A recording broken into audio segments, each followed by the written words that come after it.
കണ്ണൂരിന്റെ ചരിത്രത്തിനൊപ്പം നടന്ന ഒരു ചായക്കടയുണ്ട് നഗരത്തിലെ തെക്കി ബസാറിൽ. പുറത്ത് മറ്റൊരു തെരഞ്ഞെടുപ്പിന് കൂടി ചൂടുപിടിക്കുമ്പോഴും നഗരത്തിലെ തൊഴിലാളികളും രാഷ്ട്രീയ പ്രവർത്തകരും ഉപ്പുമാവും കടലക്കറിയും പുട്ടും കടലയും നെയ്യപ്പവും ഒക്കെ നല്ല സ്ട്രോങ് ചായയും കൂട്ടി കഴിക്കാൻ വരുന്ന അയോധ്യ എന്ന സഖാവിന്റെ ചായപ്പിടിക ശാന്തമാണ്. ഇവിടെ രാഷ്ട്രീയം പറയാം, അതിന് വിലക്കൊന്നുമില്ല.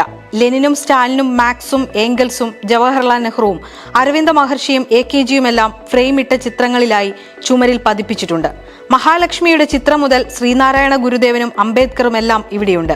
കട ഉടമകൾ കമ്മ്യൂണിസ്റ്റുകാരാണെങ്കിലും AKGയുടെയും അഴീക്കോടിന്റെയും EMSന്റെയും EK നായനാരുടെയും ചിത്രങ്ങളോടൊപ്പം മറ്റുള്ള ചിത്രങ്ങൾ വയ്ക്കുന്നതിൽ അസഹിഷ്ണുതയില്ല.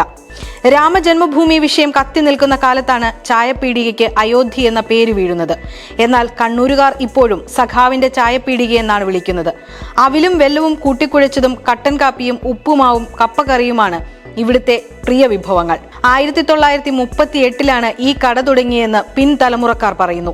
സഹോദരങ്ങളായ പൂച്ചാലി ശേഖരനും പൂച്ചാലി പുരുഷോത്തമനുമായിരുന്നു കട ഉടമകൾ.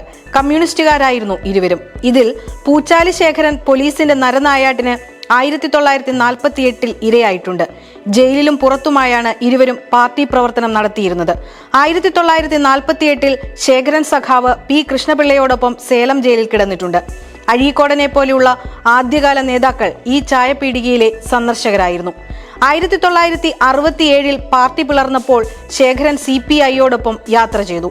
സഹോദരൻ പുരുഷോത്തമൻ CPM സഹയാത്രികനായി ജീവിച്ചു. എന്നാൽ അപ്പോഴും രാഷ്ട്രീയത്തിന് അതീതമായി ഇരുവരും ഒരു മെയ്യായി ജീവിച്ചു. ചായ കുടിച്ച് രാഷ്ട്രീയം പറയാൻ 2 ബെഞ്ചുകൾ അയോധ്യയുടെ മുൻപിലുണ്ടായിരുന്നു. പാർട്ടി പരിപാടികൾ തുടങ്ങുന്നത് സഖാവിന്റെ പീടികയിൽ നിന്നായിരുന്നു. 1995 പൂച്ചാലി ശേഖരൻ വിട പറയുന്നത്. ഇതിനുശേഷം സഖാവ് എന്നറിയപ്പെടുന്ന പുരുഷോത്തമനായി കട നടത്തിപ്പ്. 2002 അദ്ദേഹം മരിച്ചപ്പോൾ അയോധ്യയുടെ നടത്തിപ്പുകാരനായി ശേഖരന്റെ മകൻ സ്നേഹദയാൽ എത്തി. പഴയ കമ്മ്യൂണിസ്റ്റ് പാർട്ടിയായിട്ട് അഭേദ്യമായ ബന്ധം സഖാവിനുണ്ടല്ലേ? 67 കൊടിവത്സരത്തിലും ഭയങ്കര ചെലവാണ്. 67 കൊടിവത്സരമുണ്ട്. ചെലവിൽ മുന്നോടിയാണ്. ഇങ്ങനെ തെക്കി ബസാറിലെ എല്ലാവരുമായിട്ട് സഹകരിക്കാം. എല്ലാ രാഷ്ട്രീയ പാർട്ടികളും അതിന് എതിർപ്പില്ല. എല്ലാ പാർട്ടിക്കാർക്കും എല്ലാവരെയും സ്വീകരിക്കും. രാഷ്ട്രീയം പറയുന്ന ചായപ്പീടികകളാണ് കണ്ണൂരിൽ കമ്മ്യൂണിസ്റ്റ് പാർട്ടിക്ക് വേരോട്ടമുണ്ടാക്കിയത്.